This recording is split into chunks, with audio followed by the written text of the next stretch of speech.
दानवेजींच्या सांगितल्याप्रमाणे मला तरी असं वाटतं की बाळासाहेबांनी सांगितलं होतं की ज्या दिवशी मी काँग्रेसची युती करेल त्या दिवशी मी माझं दुकान बंद करेल. पण आता लेट आले दुरुस्त आले असं म्हणावं लागेल.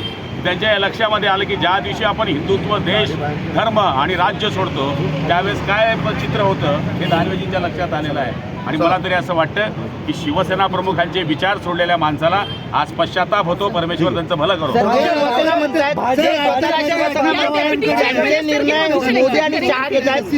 जे शिवसेना स्वतःला म्हणतात संजय राऊत म्हणतात त्यांनी बाळासाहेबांचं नाव हे बघा, उद्धव साहेबांनी सुद्धा लोकसभेच्या त्या काळामध्ये ज्यावेळेस युती झाली त्यावेळेस दोन पक्ष एकत्र असल्यानंतर निर्णय घेण्याकरता एकमेकाकडे जावं लागते. हे गोपीनाथ मुंडे साहेबांपासून तर प्रमोद महाजनांपासून ते बाळासाहेबांकडे यायचे निर्णय व्हायचे. एकमेकाकडे गेल्याशिवाय दोघं पक्षांचे निर्णय होऊ शकत नाही. हे बोलता येईना म्हणून काही अंगण वाकडा असा धंदा चाललाय.